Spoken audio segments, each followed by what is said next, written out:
평안을 내게 주노라. 우리 찬양 들으시고 우리 강시합니다.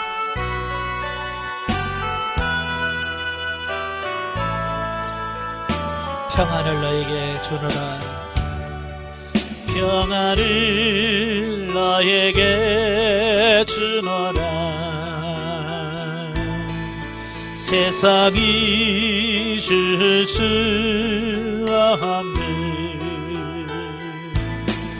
세상이 알 수도 없는 평안, 평안, 평안, 평안을 내게 주노라. 평안을 너에게 주노라. 세상이 줄 수 없는, 세상이 알 수도 없는 평안, 평안, 평안, 평안을 내게 주노라. 기도하겠습니다. 은혜로우신 아버지 감사합니다. 오늘도 귀한 시간을 이렇게 주시고 우리를 훈련의 장소로 인도하셔서 로마서 15장의 말씀을 같이 상고하게 하셔서 감사합니다. 오늘도 말씀을 나눌 때 우리의 마음을 열어주시고 우리의 눈을 열어주시고 우리의 귀를 열어주셔서 듣게 하시고 보게 하시고 깨닫는 역사가 있도록 도와주옵소서. 시종을 주님께 맡겨오며 예수님의 이름으로 감사하며 기도합나이다. 아멘. 네, 이 시간에는 로마서 15장을 보도록 하겠습니다. 15장의 내용이 이제 유대인과 이방인과의 그 화합에 대한 권고의 말씀이고, 사도 바울이 이제 로마 교회를 방문할 계획을 알려주는 그 내용이 되어 있어요. 그 중에서 이제 1절부터 13절이 건덕과 교회 화합에 대한 권고지요. 보면은 로마 교회 내에 일어난 아디아포라 문제로 인한 유대인 출신과 성도와 이방인 출신 성도 간의 분쟁 해결을 위해서 기록한 14장 1절부터 15장 13절의 결론 부분이다. 제가 지난 14장 할 때 말씀을 드렸죠. 유대인들과 이방인들은요, 그 자체가 뭐가 다르냐면 사고방식 자체가 틀려요. 예, 그 사고방식이 다르다 보니까 자연스럽게 갈등이 생길 수밖에 없는 거예요. 네, 그래서 물과 기름처럼 잘 섞일 수 없는 어떤 유대인들과 로마 사람들이거든요. 어찌 보면 교회가 뭐 사르른 판을 걷는다고 할까요? 이게 언제 교회 안에서 이런 문제들이 발생할지 모르는 어떤 그런 상황인 거죠. 이미 그런 문제들이 교회 안에 이미 발생되어 있고요. 그러니까 이제 그런 부분들을 알고 있는 바울이 그 문제 해결을 위해서 로마서를 기록해서 보내잖아요. 예. 오늘 1절 13절은 그 말씀에 대한 결론 부분이라고 할 수 있어요. 자, 여기서 바울은 교회의 화합을 위하여 먼저 믿음이 강한 자가 약한 자의 약점을 담당하라 그랬어요. 예. 이거 굉장히 중요한 거예요. 예. 예를 들어서 이런 거예요. 형하고 동생하고 싸워요. 그럼 부모는 누구를 뭐라고 그래? 형에게 나무라지요. 왜 그래요? 네가 형인데 네가 컸으면 동생을 좀 네가 품고 그래야지. 당연히 그렇잖아요. 예, 성장한 사람이 아랫사람을 보살피고 도울 수 있는 거지. 밑에 있는 사람은요, 위에 있는 사람 몰라요. 왜요? 안 살아봤잖아요. 예, 형의 입장을 모르잖아요. 형은 동생의 그 나이를 살아봤잖아요.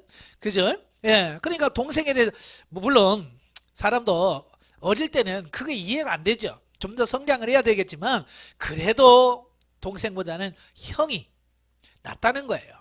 그래서 사도 바울도 이제 그런 부분을 알기 때문에 교회가 하나 되고 화합하려고 하면 믿음이 강한 사람이 약한 사람의 약점, 부족한 부분을 담당해 줘야 된다.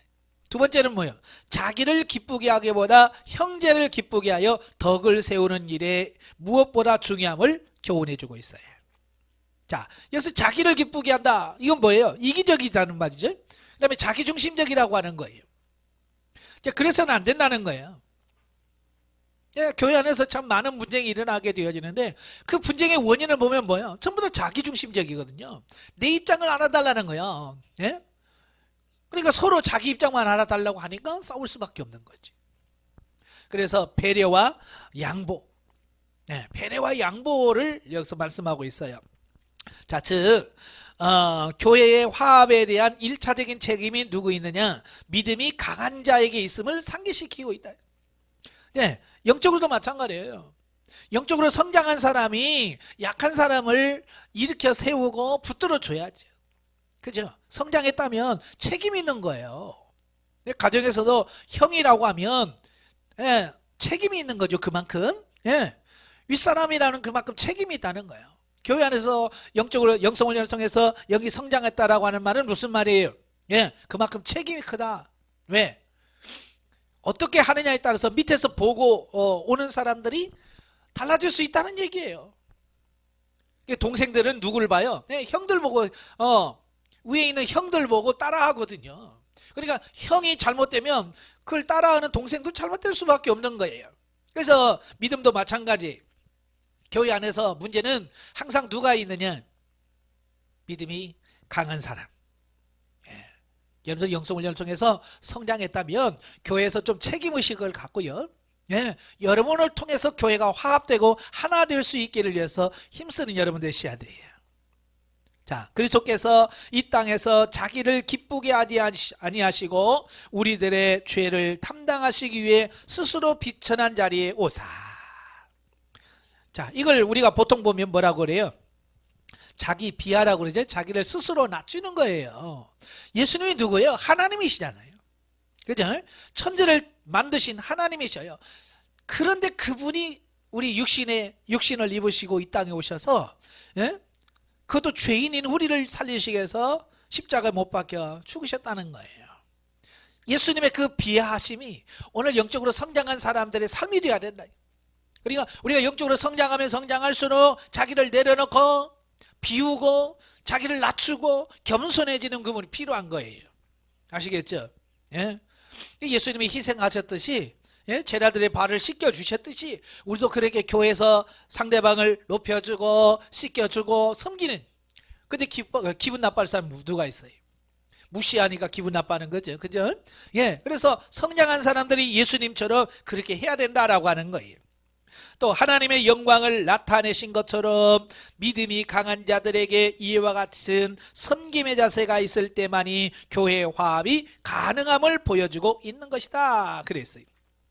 그러니까 서로 이기려고 하니까 문제가 되는 거예요. 가족의 싸움이 왜 일어나고 형제 간의 싸움, 부부 간의 싸움이 왜 일어나요? 서로 이겨먹으려고 하니까 싸우는 거죠. 둘 중에 누가가 져주기만 하면 둘 중에 누가 하나만 져주면 안 일어나요. 서로 안 하니까 그렇잖아요. 그래서 여러분들은 교회 안에서든 가정에서든 어디서든지 진리가 아닌 부분에 대해서는 양보하라. 진리가 아닌 부분에서는 양보하셔야 돼요. 예를 들어서 가정에서 마찬가지죠. 예를 들어서 가정에서 무슨 가전제품을 살 때 삼성을 살 거냐 LG를 살 거냐, 이거 진리가 아니잖아요. 그죠? 물론 제품에 약간 차이가 있겠지만 삼성을 산다고 지옥 가고 뭐 LG를 사면 천국 가고 그런 거 아니잖아요. 그죠? 그러니까 부부간에 서로 삼성을 사든 LG를 사든 서로 상의하면서 사면 되는 거지. 내가 바라는 거, 내가 원하는 거 안 됐다고 화내고 그러면 안 되잖아요. 그지? 그건 진리가 아닌 거예요. 교회 안에서도 마찬가지예요. 예를 들어서 야외를 간다고 했을 때 사람들마다 성향이 다르겠죠. 산을 좋아하는 사람이 있고 바다를 좋아하시는 분이 있고. 자, 그렇잖아요. 자, 야외가 어디로 갈까요? 그러면 바다 좋아하는 사람 어디로 갑시다. 바닷가로 갑시다. 산 좋아하시면 어디 산으로 갑시다. 이게 진리예요, 아니에요? 전혀 진리하고 상관없는 문제예요. 그렇기 때문에 그럴 때는 내가 예를 들어서 나는 산을 좋아해도 대다수가 바다를 원하면 그럼 갑시다. 왜냐하면 가는 게 중요한 거지. 그렇잖아요. 같이 교회 성도들이 한마음 떼어서 가서 서로 화합하고 하나 되는 이게 중요한 거지. 산이 중요하냐 바다 뭐가 그렇게 중요합니까? 그래 대운이 많은 사람들은 뭐라 그래? 아 나는 바다 싫어하니까 난 바다로 가면 안 가 이러거든요. 또 산으로 간다면 나는 산 싫어 바다가 좋아 난 안 가 이러면 어떻게 하나가 되겠어요? 여러분 진리가 아닌 것은 양보하세요. 예. 내 뜻대로 해달라는 것은 어린 아이들이 하는 거지 어른들은 하는 게 아니에요. 어른들은 양보하는 거예요. 자, 이어서 바울은 구약을 인용하여 하나님께서 유대인뿐만 아니라 이방인에게도 구원을 허락하심으로 그들이 다 함께 한 형제가 되어 하나님께 영광을 돌리도록 태초부터 작정하시고 그 작정에 따라 그리스도께서 구속사역을 성취하셨음을 교훈하고 있습니다. 자, 왜 로마 사람 그러니까 이방인과 유대인들이 왜 교회 안에서 하나가 되냐면 바로 유대인들이 가지고 있는 독특한 선민의식 사상이에요. 그 유대인들이 가진 독특한 선민 사상이 뭐냐면 자기들만 하나님의 택한 백성이라는 거예요. 그래서 자기들만 구원받고 이방인들은 구원받지 못한다는 거예요. 그래서 이방인들에서 배척을 하게 되고 그들을 무시하는 거거든요. 예. 근데 사도 바울은 그런 선민의식을 깨트려라는 거예요. 하나님이 너희만 택한 게 아니라는 거예요. 비록 너희들은 하나님께서 선민으로 택하긴 했지만 너희들만 구원하기 위해서가 아니라 너희들을 통해서 전 세계 만국의 백성들을 구원하시려고 하시는 하나님의 크신 뜻이 있더라는 거예요. 그러니까 그 하나님의 그 크신 뜻을 봐야 되는데 이들은 그걸 보지 못하고 뭘 봐요? 하나님 우리를 선택해서 이것만 보는 거예요. 선택해서 뭐 할 건데? 왜 선택했는지를 알아야 되는데 그 이유를 유대인들은 몰라요. 그래서 이방인들이 교회에 오는 걸 싫어하는 거죠. 왜? 저 선택도 받지 못한 것들이 와가지고 말이죠. 예. 그렇게 생각하니까 이방인들이 교회에 오는 걸 좋아하겠어요? 아니죠. 싫어하죠. 그걸 맞춰주려고도 안 해요. 그러다 보니까 자연스럽게 교회 안에서 싸울 수밖에 없다라고 하는 거예요. 그래서 사도 바울이 유대인들에게 야 이방인 구원은 태초부터 하나님께서 이미 구원 계획 속에 들어있는 거야. 그리고 예수님이 이 땅에 오신 것은 너희들만이 아니라 이 땅에 있는 모든 백성들을 구원하시려고 예수님이 오신 거야 라고 해서 성경 전체의 그 진리를 그들에게 가르쳐 주는 거예요. 자, 이처럼 보면은 그리스도가 차별 없이 우리를 받으셨고 구원하셨으므로 우리가 타인을 용납하고 그들과 연합함으로써 그 크신 하나님의 긍휼에 대하여 영광을 돌리라고 권면하고 있다라고 하는 거예요. 예. 다시 말하면 이런 거예요. 하나님이 이방인을 받으셔서 구원하는데 네가 뭐라고 그죠? 유대인들이 너희들이 뭐라고 하나님이 하신 것을 왜 반대하느냐. 자, 그 얘기거든요. 그렇잖아요. 하나님께서 하셨다면 그죠? 하나님께서 하라고 하셨다면 하나님께서 그렇게 하셨다면 그렇게 하나님 뜻이라면 그렇게 해야 되죠. 당연히 우리는 하나님 뜻에 순복해야 되죠. 그게 하나님의 백성다운 삶의 자세가 아니겠어요? 두 번째로 14절부터 21절까지 보면 이제 이방인의 사도로서의 바울의 직무.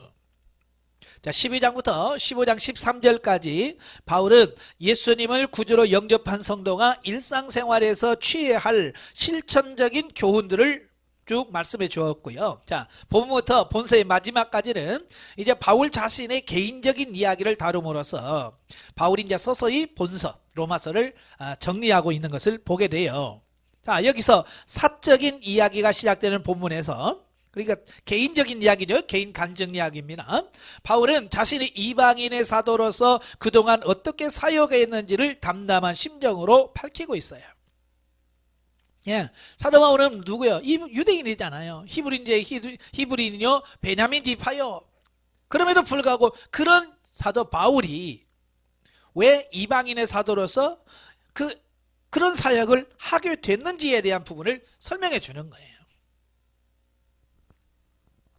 자, 여기서 바울이 이 편지를 쓰게 된 이유를 먼저 언급하는데요. 자, 먼저 로마의 교인들이 이미 영적 분별력이 뛰어나서 서로 권면할 정도로 신앙이 성숙했음을 확신하였지만 그들에게 다시 한번 복음을 기억해 하기 위해서 이거를 기록했다라고 말합니다. 이 로마 교회는 좀 독특한 교회예요. 무슨 독특한 교회냐면, 그러니까 사도들이 들어가서 전도해서 세운 교회가 아니에요. 그러니까 그 평신도들이 가서 세운 교회라고 보시면 돼요. 어차피 우리나라하고 매우 유사해요. 자, 우리나라에도 공식적인 선교사는 언제 들어오냐면 1884년에 들어와요. 1884년 언더우드 목사, 아펜젤러 목사, 자, 이런 분들이 재물포항을 통해서 우리 한국에 들어오죠. 그래서 공식적으로 선교사가 들어와요. 자, 그런데 우리 한국에는요, 그 공식적으로 선교사들이 들어오기 전에 이미 한국에는 교회가 세워져 있었어요. 어떻게 세워졌냐면 바로 중국의 만주 지역이죠. 만주에서 이미 예수 그리스도를 영접한 사람들이 거기서 복음을 받아들였어요. 그래서 그들이 가슴이 뜨거워서 한국에 들어와서 이미 교회를 하고 있었어요. 예, 많은 분들이 세계에서 우리 한국 교회만큼 이렇게 짧은 시간 동안에 부흥성장한 걸 못 봤다고 하잖아요. 기적이라고 합니다. 그 이유가 뭐냐? 그만큼 선교사들이 들어오기 전에 이미 우리는 복음을 받아들일 수 있을 만큼 준비되었다 그 말이에요. 로마도 마찬가지예요. 사도 바울도 아직 안 갔어요. 베드로도 아직 로마에 간 적도 없고요. 그럼에도 불구하고 그들은 뭐예요? 이미 복음을 받아들였고요. 예, 다른 사람들을 영적으로 세울 수 있을 만큼, 가르칠 수 있을 만큼 그들이 성장했다라고 하는 것을 보게 됩니다. 자, 그럼에도 불구하고 그들에게 다시 한번 복음을 기억해 하기 위해서 이거를 썼다라고 하는 거지. 왜 그럴까요? 예, 그러니까 자기 평신도들을 중심해서 열심히 신앙생활하면서 나름대로 했지만 정식으로 사도들을 통해서 교육을 받아본 적이 없기 때문에 정확한 부분들에 대해서 짚어줄 부분이 있더라라고 하는 사실이에요. 예, 그래서 이 로마서를 기록했다는 거예요. 또한 하나님이 바울 자신을 이방인을 위한 사도로 세우신 것과 성령의 능력으로 성결이 변화된 이방인을 하나님께 봉헌하는 복음의 제사장 직분을 하나님께서 자신에게 주셨음을 언급하고 있다라고 하는 거예요. 그러니까 사도 바울은 여기서 하나님이 왜 자기를 부르셨는지, 또 부르신 자기를 어떤 일을 하기를 원하시는지, 제가 늘 사명 소명에 대한 말씀을 많이 하잖아요. 하나님께서 무엇을 위해서 나를 부르셨고 내가 해야 할 일이 뭐냐, 사명 소명이에요. 이걸 분명히 아는 게 중요한 거거든요. 왜? 그걸 알아야 하나님이 원하시는 대로 살 수 있거든요. 많은 분들이 이걸 몰라요. 가르쳐줘도 중요한지를 몰라요. 네. 사명 소명을 분명히 아셔야 돼요. 그 이후에 바울은 이방인의 사도로서 지금까지 행한 이방인 전도 사역에 대하여 간략하게 언급을 하고 있어요. 즉, 그는 이미 복음이 전파되는 곳은 피하여 복음을 듣지 못한 이방인들이 있는 곳에서 성령의 능력으로 수많은 표적과 기사를 명하였으며, 자, 여기서 중요한 게 뭐예요? 사도 바울은 이미 복음이 전파된 곳에 가서는 전하지 않겠다라고 하는 거예요. 이건 사도 바울의 개척 정신이거든요. 저도 이제 목사입니다만은 목회자들이 교회를 개척할 때 제일 많이 신경 쓰는 게 뭐냐면, 내가 가서 부흥을, 그러니까 쉽게 말하면 성도들 얼마만큼 빨리 이렇게 모을 수 있는가, 그러니까 전도가 잘 되는 곳, 사람들이 잘 모이는 곳, 이런 곳을 찾는다 그 말이에요. 어찌 보면 그게 당연한 것 같은데 사도 바울은 그렇지 않다라는 거예요. 이미 알고 있는 사람들에게 가서 그들을 끌어오는 게 목적이 아니에요. 사도 바울은 뭐예요? 지금까지 복음을 받아들이지 못하는 것, 복음이 들어가기 힘든 곳에 가서 복음을 전해서 교회를 세우는 것, 이게 사도 바울의 개척 정신이라고 할 수 있는 거거든요. 어찌 보면 사도 바울은요, 편하게 목회할 수 있는 길이 열려 있어요. 그죠? 에베소에서 2년 반, 거의 3년 가까이 목회를 했고요. 고린도 교회에서 1년 6개월 사역했어요.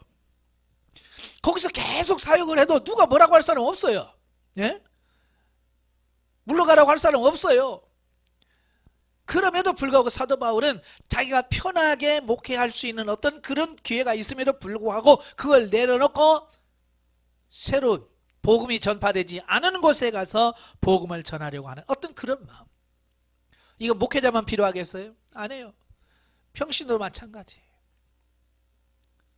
교회를 선택할 때 편하고 쉽고 좋은 것만 찾아요. 물론 좋겠지요. 그러나 하나님 나라에 가서 하나님 앞에 상이 없을 거예요. 힘든 곳, 어려운 곳을 선택해서 정말 그곳에서 섬기는 그런 믿음의 사람이 돼야 됩니다. 자, 3차에 걸친 전도 여행을 통하여 예루살렘에서부터 아드리아해의 동쪽 연안 일루리곤까지 복음을 전파한 사실을 기록하고 있다. 자, 여기서 그 아드리아해는 그 지중해에 있는 그 만의 이름이에요. 그러니까 로마가 있고 고린도가 있어요. 바로 이제 그 바다만 조금만 건너면 바로 로마거든요. 예, 사도 바울이 이제 바로 가까이 와 있어요. 로마, 이제 그 바다만 조금 건너면 바로 로마예요. 그런데 사도 바울은 거기까지 가고 지금 더 이상 못 가고 멈추는 어떤 이런 부분들을 보게 되죠. 예. 자, 이렇게 바울이 과거 자신이 행한 이방인 전도 사역에 대하여 언급한 것은 단순히 자신의 선교 여정을 나타내 보이려는 것이 아니고, 그것은 8절부터 13절에 언급한 바와 같이 자신의 사역이 유대인뿐만 아니라 이방 백성 중 택한 자들에게까지 구원하기로 작정하신 하나님의 구속 계획에 따라 진행된 것임을 보여줌으로써 유대인 출신 성도들로 하여금 이방인 출신 성도들에 대한 편견을 버리도록 하기 위해서다. 예. 아까도 말씀드렸잖아요. 교회가 싸우는 사람, 싸우는데 누가 싸운 거를 항상 보면 교회에서 먼저 믿은 사람들, 그렇잖아요. 개척 멤버들, 주도적인 사람들이 나중에 온 사람들 못 받아들여서 교회에서 항상 싸움이 일어나잖아요. 그죠? 이 문제는 뭐예요? 항상 그 주도권을 좀 잡고 있는 일부분들이 변화돼야 돼요. 오늘 교회에서도 누가 뭐 로마 교회 중심적인 역할을 누가 하겠어요? 유대인들이 다 했거든요. 왜요? 복음을 가지고 로마에 가신 분들이 누구냐면 유대인들이에요. 쉽게 말하면 이런 거예요. 로마에 살던 유대인들이 절기를 지키기 위해서 예루살렘으로 가잖아요. 이스라엘 백성들은 1년에 3번씩 절기에 가야 되잖아요. 유월절, 오순절, 그 다음에 수장절, 최소한 이 3번은 가야 돼요. 그러니까 자연스럽게 예루살렘에 갔다가 복음을 접하게 돼요. 예, 예수 그리스도를 믿게 됩니다. 그래서 그 예수 그리스도를 영접한 그들이 로마로 돌아가서 또 그들이 모여서 교회를 형성하는 거예요. 그러다 보니까 어쨌든 그 로마에 있는 교회의 주축 역할을 하던 사람들이 누구냐? 유대인들이에요. 그러니까 사도 바울도 교회의 문제가 누구라고 생각했냐면 바로 이 유대인의 문제라고 생각한 거예요. 그래서 선민의식을 내려놓고 선민의식을 내려놓고 그들을 섬기라고 권면하고 있는 거예요. 오늘 교회에서도 마찬가지예요. 먼저 믿은 사람이 변화돼야 되고 앞에서 일하시는 그 주도적인 역할을 하신 분들이 먼저 깨어지지 않으면 교회는 어려워요. 자, 세 번째 단락입니다. 22절부터 33절까지 보면 이제 바울의 로마 방문 계획입니다. 자, 앞단락에서 이방인의 사도로서 지금까지 수행해왔던 선교 사역에 대해서 설명한 바울은 이제 본문에서는 앞으로 선교 계획, 또 현재 자신이 진행 중인 계획을 밝히면서 로마 교회 성도들에게 중보 기도를 요청하고 있어요. 자, 세부적인 내용을 보면 먼저 바울은 이전부터 서바나 전도 여행 중에 로마 교회를 방문하고자 하는 계획을 가지고 있었어요. 여기서 서바나라고 하는 것은 지금은 스페인이죠. 스페인. 바울은 이 스페인까지 가서 복음을 전하기를 원했어요. 왜 그랬을까? 그 그 유럽의 그 지도를 보면 스페인은요 지중해 끝부분에 있어요. 지중해 끝부분에 있기 때문에 아마 사도 바울은 땅끝까지 이르러 복음이 증인이 되라 라고 말했을 때 아마 그 스페인인 서바나가 아마 땅끝이 아닐까라고 생각했을 가능성이 있다는 거죠. 뭐 지금처럼 이렇게 지구본을 가지고 있어 지구가 둥글고 그랬다고 한다면 사도 바울이 좀 그랬겠지만 뭐 그때 이렇게 지구본 가지고 뭐 이런 게 있겠어요? 없었겠죠. 그러니까 가사 보면 거기 이제 바다 끝이니까 아마 여기가 땅끝이지 않았을까. 그래서 아마 바울은 그 어찌하든지 그 서바나까지 가서 복음을 전하고 싶어하는 그 마음이 있었어요. 그래서 아마 사도 바울이 3차 전도여행을 마무리하고 예루살렘에 가서 붙잡히지 않았다면, 감옥에 가지 않았다면 아마 그가 바로 로마로 갔다가 로마에 들려서 그의 계획대로 서바나 스페인까지 가서 복음을 전했을 거예요. 그런데 이제 사정이 생겨서 3차 전도여행 마무리하고 예루살렘에 갔다가 감옥에 들어가는 바람에 더 이상 가질 못했죠. 그러나 성경에는 사도행전에 나와 있지 않지만 기독교 역사에 보면 사도 바울이 1차 로마 감옥에 갇혀 있다가 무죄로 풀려납니다. 무죄로 풀려나와서 바로 서바나까지 가서 복음을 전했다라고 그래요. 기록에 의하면 이런 걸 보면 사도 바울이 얼마나 그 서바나까지 가서 복음을 전하고 싶었는가라고 하는 것을 보게 되죠. 자, 그리고 뭐라고 그래요? 로마 교회를 방문하고자 하는 것은 뭐예요? 그냥 서바나로 가는 도중에 들려서 거기서 도움을 받고 서바나로 가는 거예요. 그러니까 로마에서 머물고 정착하기 위해서가 아니라는 거예요. 여러분, 로마는 그때 당시 세계 최고의 어떤 중심지잖아요. 그죠? 한 나라의 수도만 돼도 모든 부분에서 얼마나 좋아요. 그죠? 모든 면에서 수도가 제일 좋잖아요. 그죠? 문화라든지 어떤 이름 뭐든지 수도가 제일 좋잖아요. 근데 사도 바울은 거기서 편한 것, 안락한 것, 이런 거 거기에 목적지가 아니란 말이에요. 서바나까지 가려고 하는 거예요. 자, 그런데 사정이 있어서 지금까지 방문치 못했던 사실을 밝히면서 로마 교회 성도들에 대한 자신의 애정을 토로한다. 나도 가고 싶다. 가고 싶은데 지금은 갈 수 없다라고 말씀해주고 있습니다. 사실은 지금 사도 바울이 로마서를 쓴 곳이 어디냐면 고린도예요. 고린도 교회에 머물면서 로마서를 썼거든요. 아까도 말한 것처럼 이 고린도에서 그 로마까지는 제일 가까운 거리예요. 그냥 바다 조금만 건너가면 바로 로마예요. 그러니까 지척을 앞을 두고도 사도 바울이 가지 못하고 예루살렘으로 다시 가야 되는 어떤 그런 마음을 여기서 표현한 거죠. 그러면서 왜 이렇게 조금만 가면 갈 수 있는데 못 가는 이유가 뭐냐?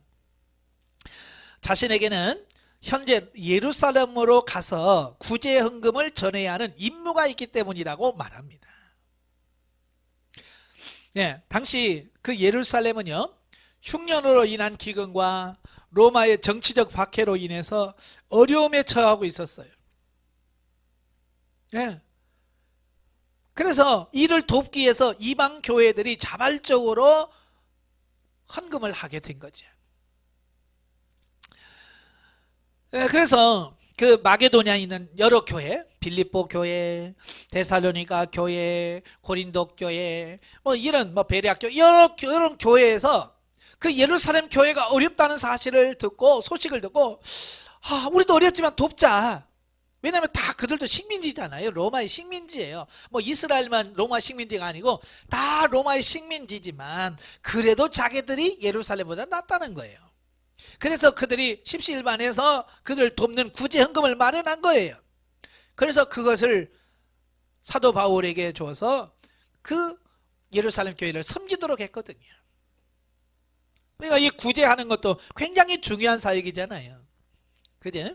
그래서 사도 바울은 지금 로마로 가고 싶지만 지금 자기가 지금 해야 할 일이 바로 그들이 모아준 헌금을 가지고 그 어려움을 당하고 있는 그 예루살렘에 가서 그들을 도와야 되는 그 사명이 있다라고 말씀해주고 있습니다.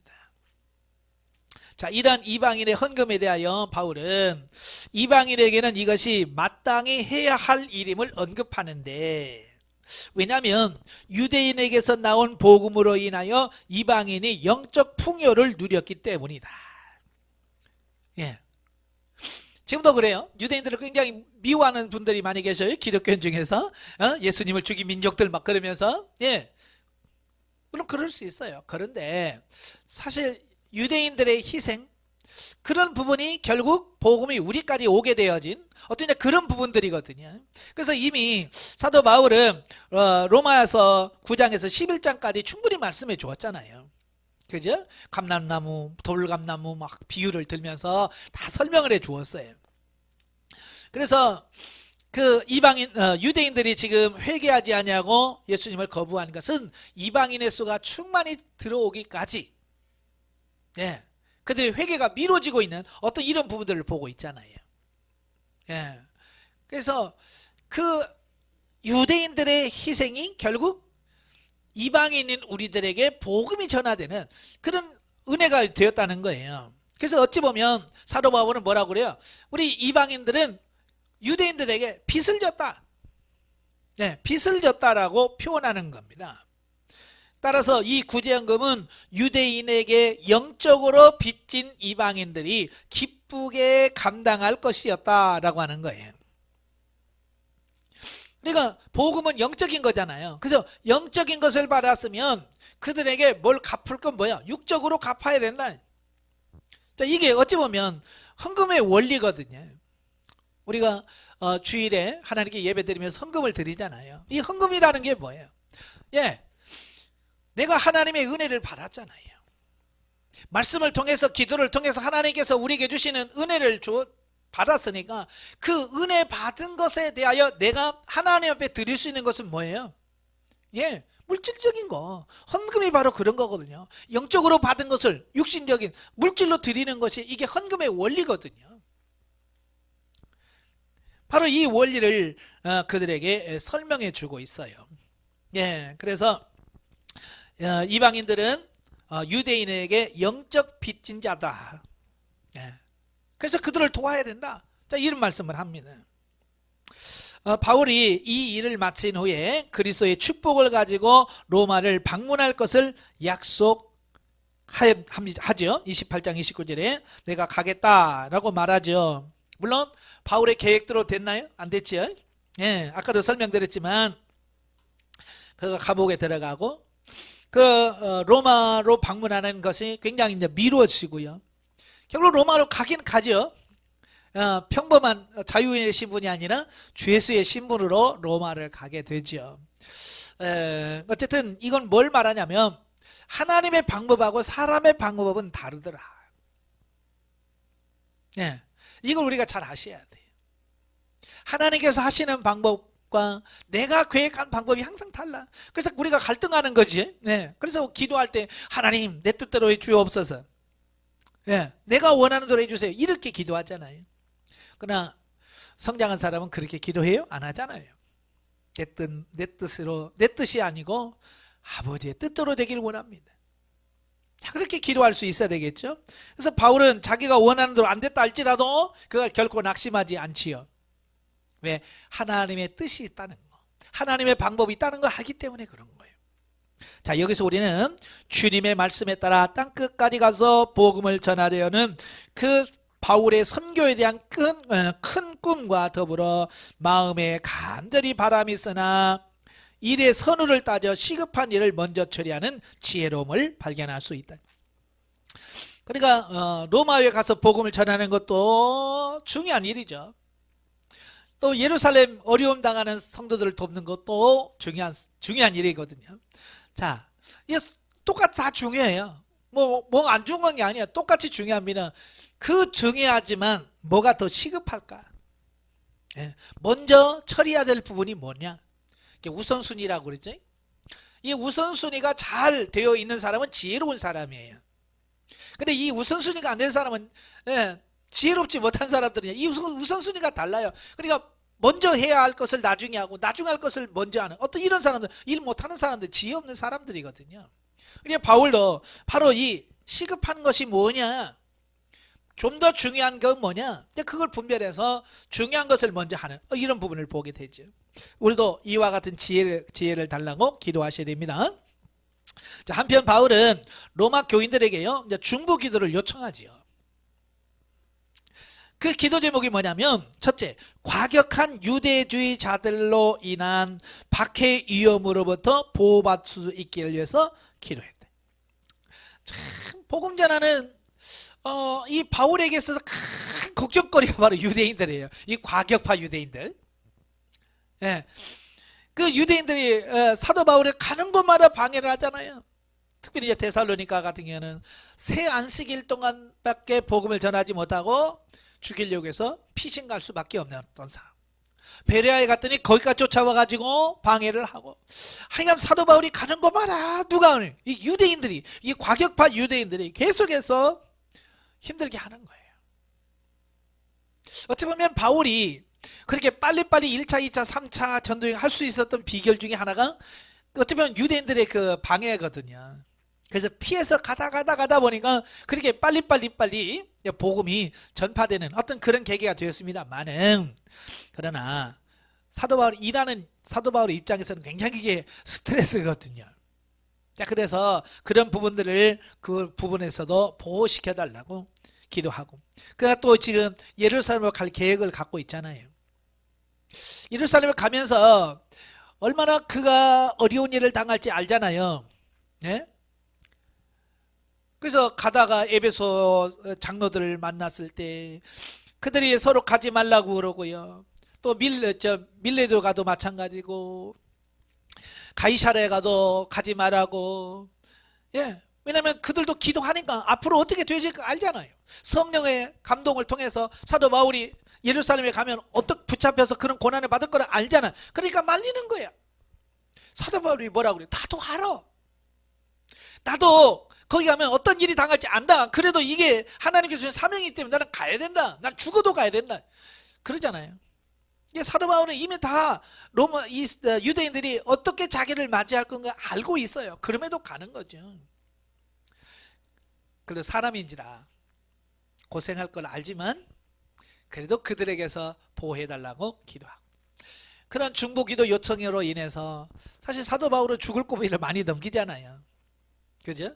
군중에 맞아 죽을 것을 천부장을 통해서 구원해내고, 그 천부장이 밤중에 470명 정도의 대군을 보호해서 바울을 가이사랴로 보내고, 또 가이사랴에 있는 총독들의 마음을 움직여서 바울을 유대인들에게 내어주지 않게 하고, 뭐 여러 과정들이 그리 중보기도한 요청의 결과가 아닐까.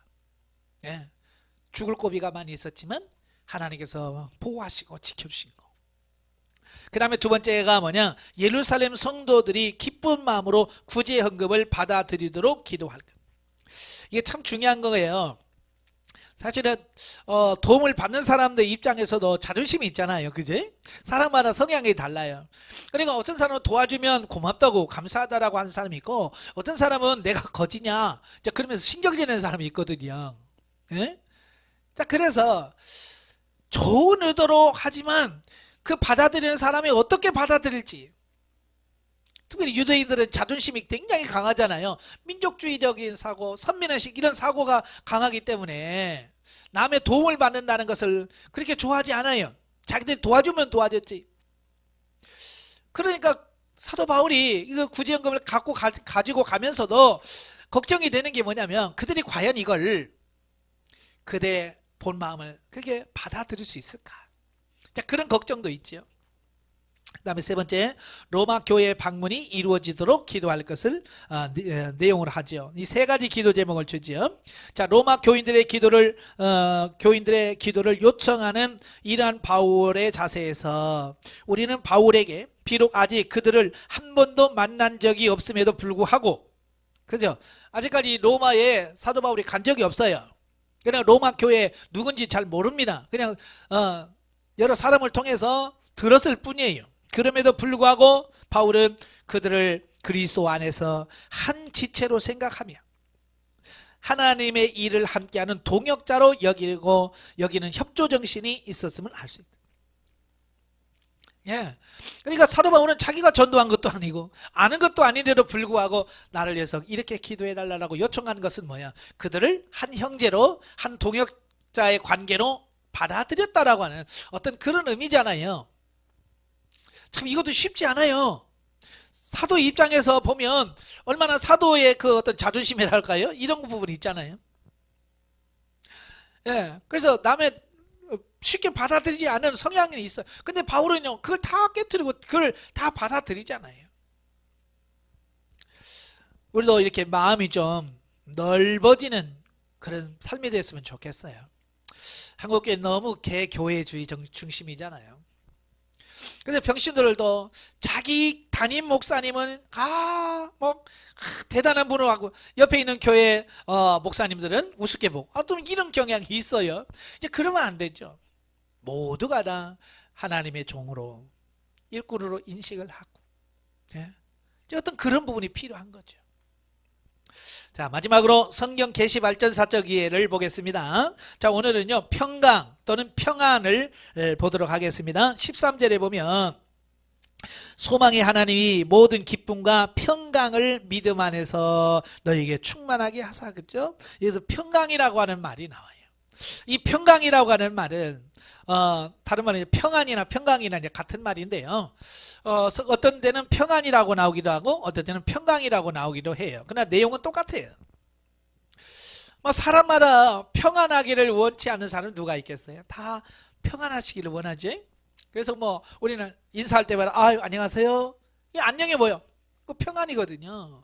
아무 탈 없는 거, 아무 문제 없는 거. 자, 이걸 말해요. 그래서 이 평안을 국어사전에 보면 걱정이나 탈이 없음. 그러니까 걱정거리가 없고 탈이 전혀 없음. 예, 내게 어떤 어려운 문제가 전혀 없을 때에 그걸 평안하다, 안녕하다라고 표현하는 거죠. 그러니까 이게 얼마나 중요하면 히브리 사람들은 샬롬 그러잖아요. 평안하시길 바랍니다. 평안하세요. 우리는 안녕하세요 그러잖아요. 그만큼 우리 사람의 삶에 있어서 이 안녕만큼 중요한 거 없어요. 평안한 만큼 중요한 게 없어요. 히브리어로는 이 샬롬이라고 되어 있어요. 샬롬. 이 샬롬의 뜻을 보면 건전하다, 안전하다, 복지, 평화 이런 뜻이 담겨져 있어요. 헬라어로는 에이레네라고 되어 있는데 조화, 일치, 안전, 무사, 확신이란 의미가 담겨져 있어요. 그래서 이 성경에 보면 이 평강이라고 하는 말이 101번 나옵니다. 그리고 평안이라고 하는 말이 216회 나와요. 그러니까 317회 정도가 평안이라고 하는 성경 말씀이 나오죠. 그만큼 성경에서 차지하는 비중도 크다라고 하는 것을 보게 됩니다. 네. 그래서 여러분들 기도하는 이유가 뭐예요? 네, 평안하기 위해서. 우리가 예배하는 것도 뭐예요? 평안하기 위해서. 보통 보면 1차 목적이 뭐냐면 이 평안을 위한 목적이 크죠. 그만큼 이 평안은 우리가 인생살이 하면서 매우 중요한 부분이에요. 그런데요, 제가 이제 이 교재를 준비하면서 평안은 같은 평안인데요, 구약에서도 평안이란 말을 사용하고 신약에서도 평안이란 말을 사용해요. 평강이란 말을 사용하는데요, 그가 개념이 약간 다른 것을 느꼈어요. 구약적 평안의 개념은 뭐냐면 종교적인 의미보다는 주로 물질적인 번영과 어떤 평안한 환경을 묘사할 때 이 평안을 사용했어요. 물론 종교적인 의미가 전혀 없는 건 아니에요. 그러나 종교적인 의미보다는 주로 물질적인 번영, 그러니까 물질적으로 돈이 많이 세서 어떤 부를 누린다든지 어떤 외적의 침입 없이 평안하게 사는 어떤 그런 상태를 주로 지칭할 때 이 평강이라는 말을 쓰더라라고 하는 거예요. 자, 이것은 지금 현재 육신적인 사람들이 생각하는 그 평안과 일치합니다. 그냥 오늘날 교회 안에서 육신적인 성도, 육신적인 그리스도인들이 말하는 평강은 바로 구약 성경에서 말하는 그 평강을 말하는 거예요. 그래서 하나님 나에게 아무 문제 없게 해주세요. 하나님 내게 물질 축복 주시옵소서. 왜냐하면 아직 우리의 사고와 가치관이 구약에 머물러 있기 때문에 그러는 거예요. 그래서 성경에 보니까 이 평안이라고 하는 말이 구약 성경에 제일 첫 번째 나오는 게 창세기 15장 15절이에요. 예, 창세기 15장 15절에 나오는데요. 15장은 하나님과 아브라함과 맺은 언약, 횃불 언약에서 등장한 말인데요. 자, 15절 보십니다. 너는 장수하다가 평안히 조상에게로 돌아가 장사될 것이요. 그랬어요. 자, 여기서 말하는 평안이라는 것은 환경적인 요소가 다분히 담겨져 있어요. 예, 그러니까 그 아브라함이 이 세상에 살아갈 때 막 고난, 힘든 어떤 그런 것이 아니라 무탈한 어떤 그런 평안한 삶을 죽을 때 평안하게 죽게 될 거라고 하는 말씀을 하고 있는 거죠. 어쩌면 사람이 제일 무서워하는 게 뭐라고 그러세요? 죽음이죠. 죽음을 굉장히 두려워합니다. 그래서 어떻게 죽을까? 근데 죽음을 당할 때 어떤 고생을 하면서 어떤 고통을 당하다가 죽을까? 이게 굉장한 염려잖아요. 예, 그래서 이런 아브라함도 내가 평안히 죽을 거다. 그것은 어찌 보면 아브라함에게 대해서는 약속이잖아요. 위로가 되고 어떤 보면 마음의 평안을 얻을 수 있는 어떤 그런 요소가 되어지는 거죠. 예, 그래서 환경적인 요소가 매우 강하고요. 자, 두 번째 신명기 12장 신명기 12장에 봐도 10절에 보면 그래요. 너희가 요단을 건너 너희 하나님 여호와께서 너희에게 기업으로 주시는 땅에 거주하게 될 때 또는 여호와께서 너희에게 너희의 주위 모든 대적을 이기게 하시고 너희에게 안식을 주사 너희를 평안히 거주하게 하실 때에 이 신명기에서 평안이라고 하는 말은 무슨 말이냐면 이제 가나안 땅을 차지하고 그 땅에서 이제 대적이 없이 편안하게 그냥 살아가는 어떤 그런 상황을 말해요. 역시 창세기 15장 15절에 말하는 어떤 환경적인 평안을 의미하고 있어요. 예. 그때 뭐라고 그래? 조심해라. 그때 너희들이 하나님을 잊어버리고 하나님을 기억하지 못하고 다시 죄질까 봐. 그래서 우리가 평안한 것도 중요하지만 그 평안할 때 우리가 깨어있는, 그러니까 평안한 상태는 어찌 보면 영적으로 가장 위험한 때가 언제냐? 평안할 때예요. 이제 사사기를 쭉 보면 그렇잖아요. 그들이 범죄하죠. 징계가 옵니다. 그러면 회개하죠. 그럼 하나님께서 구원해 주셔요. 구원의 결과가 뭐예요? 평안이죠. 그래서 때로는 40년, 때로는 뭐 몇십 년씩 이렇게 평안한 삶을 누리죠. 그때에 그들이 영적으로 다시 무뎌집니다.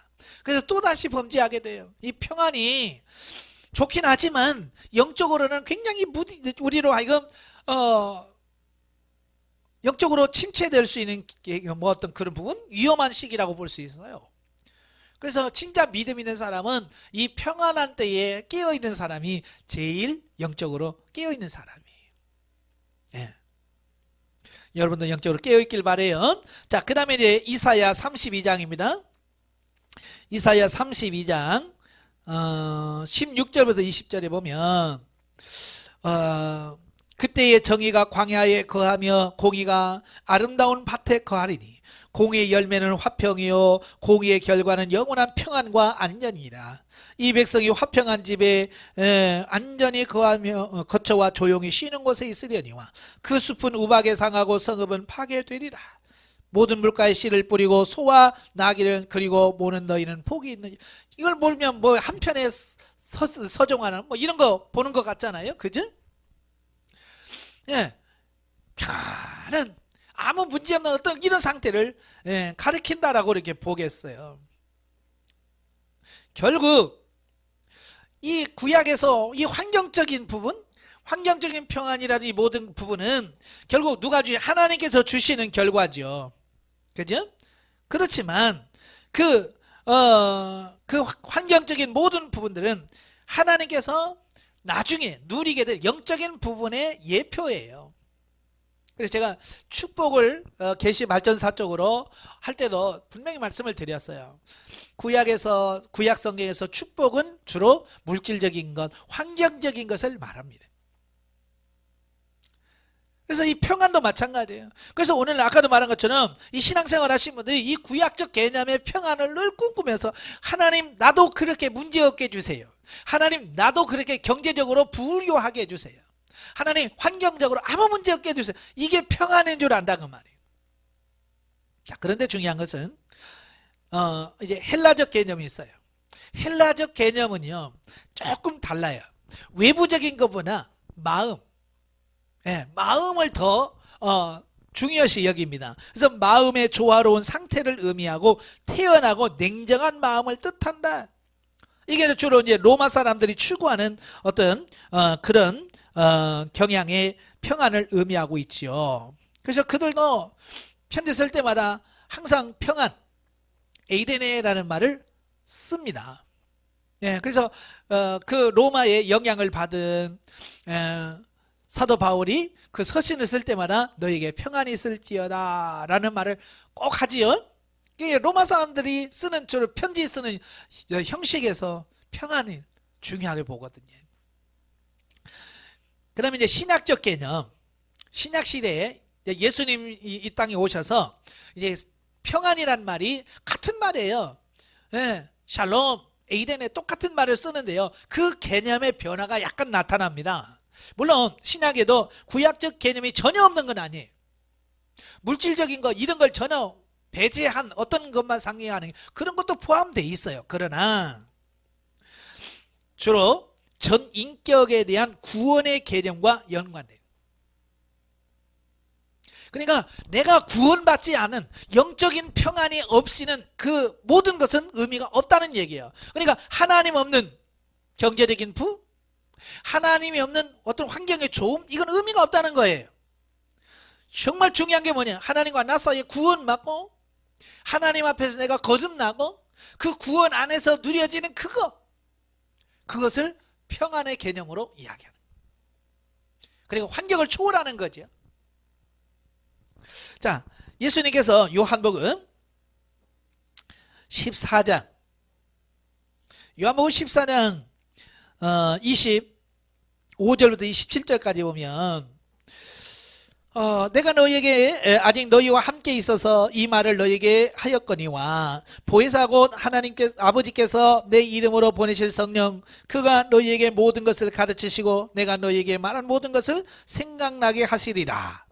평안을 너희에게 끼치노니 곧 나의 평안을 너희에게 주노라. 내가 너희에게 주는 평안은 주는 것은 세상에 주는 것과 같지 아니하니라.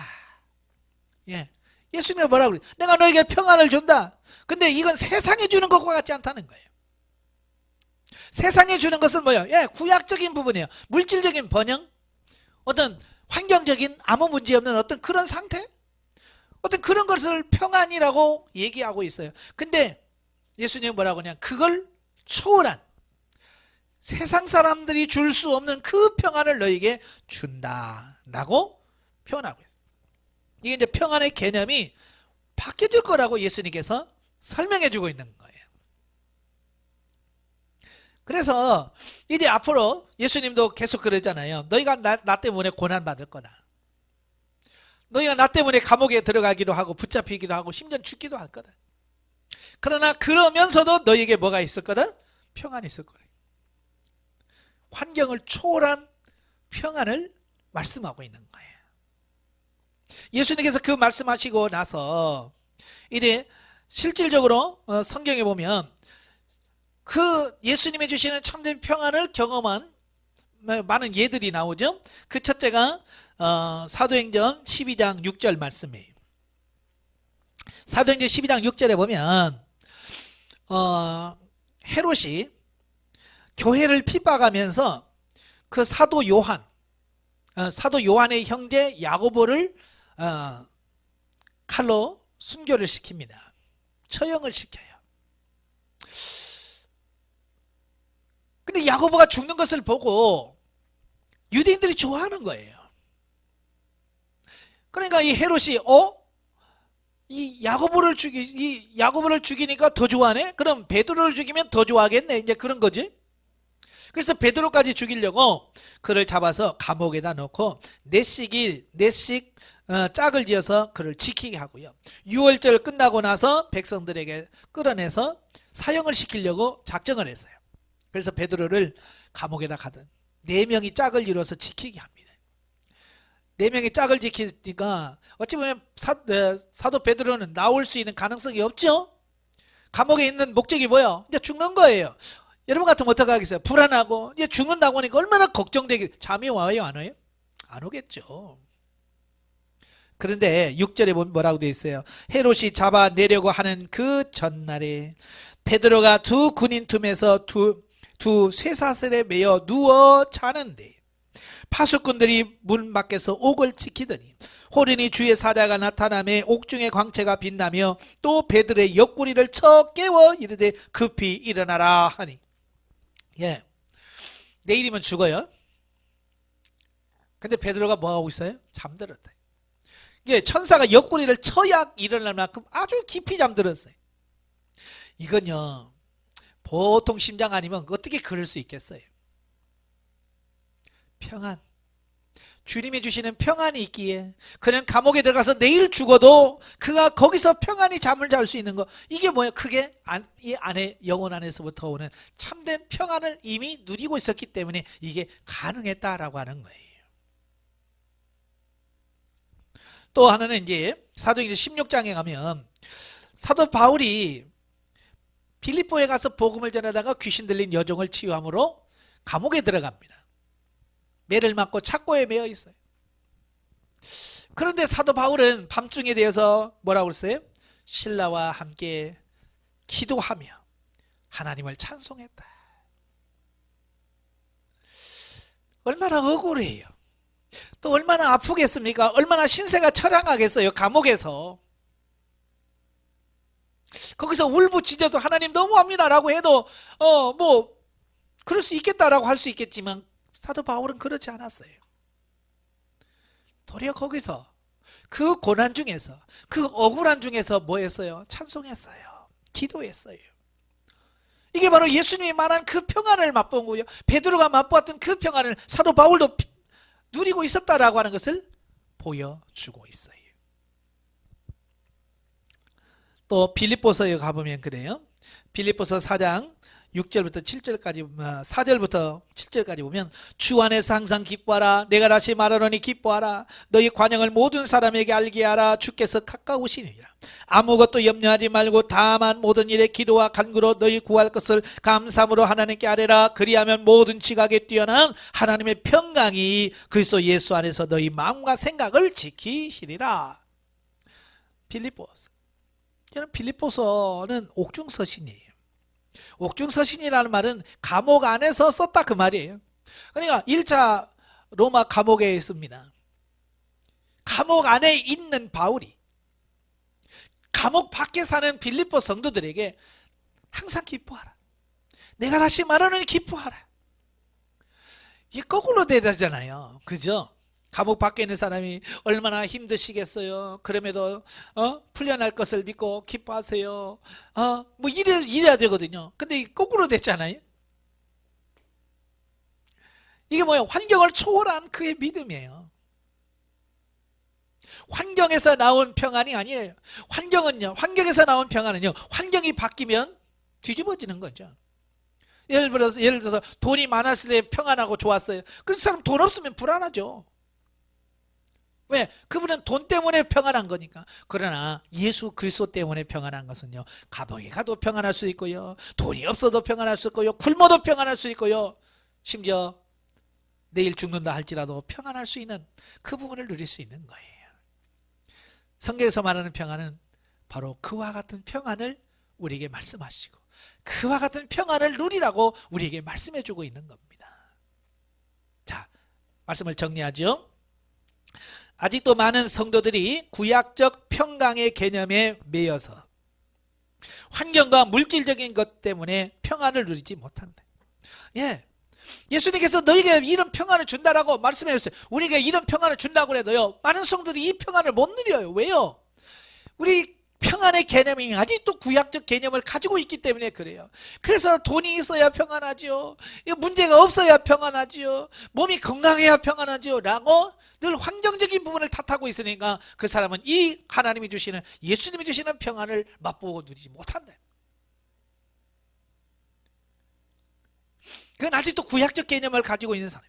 지금 세대가 신약 시대를 뛰어넘어서 교회와 성령 시대인데 아직도 이 사고 방식은 구약적 개념을 갖고 있으니 얼마나 답답하겠어요. 시대가 바뀌었으면 사고도 바꿔줘야 돼. 우리가 1년마다 핸드폰이 새 제품으로 바뀌죠. 그때마다 새로운 거 나오면 그거 바꾸잖아요. 왜? 시대에 맞춰 살라고. 그런 건 잘하면서 왜? 개시발전사 쪽으로 주는 이 부분, 이 시대에 주는 하나님의 평강보다 왜 지금 2000년 이전에 어떤 그 시대에 말씀하는 그 2000년이나 뒤진 구약적 개념의 사고를 가지고 왜 사냐고요. 우리가 시대를 앞서가야 돼요. 시대를 앞서가야지. 시대에 뒤처지면 안 됩니다. 그래서 우리가 이 시대는 지금은 그리스도의 평강이 우리의 마음을 주장하도록 해야 한다. 네. 다른 거 없어요. 그리스도의 평강이 우리를 주관하도록 하셔야 돼. 그래서 골로새 3장 15절에 보면 그리스도의 평강이 너희 마음을 주장하게 하라. 예수 그리스도가 주는 평강이 우리의 마음을 주장하되 그래야 흔들림이 없어요. 요동함이 없어요. 질병이 들어도 감사 평안하고, 돈이 없어도 평안하고, 문제가 생겨도 평안하고, 자, 이런 삶을 살아가도록 오늘 하나님이 우리에게 말씀해 주시는 거예요. 자, 계시발전사적 평안 중요합니다. 다시 한번 이 구약적 개념에서 머물지 마시고 예수님 말씀하신 이 신약 시대에, 이 교회 시대에, 이 성령 시대에 주시는 그 그리스도의 평강이 우리를 주관하는 그런 삶을 누리는 여러분 되시기를 주님으로 축원합니다. 기도하겠습니다. 은혜로우신 아버지 감사합니다. 오늘도 귀한 말씀을 주셔서 감사합니다.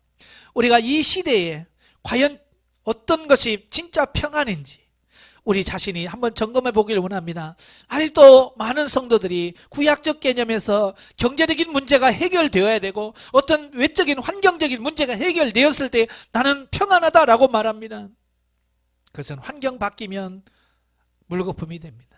그러나 그리스도께서 주신 평안은 환경이라든지 경제적인 모든 부분에 상관없이 예수 그리스도 때문에 평안을 누리고 기뻐할 수 있다는 사실, 이 사실을 기억하게 하시고 그리스도의 평강이 우리의 마음을 주장할 수 있도록 도와주시옵소서. 예수님의 이름으로 감사하며 기도합나이다. 아멘.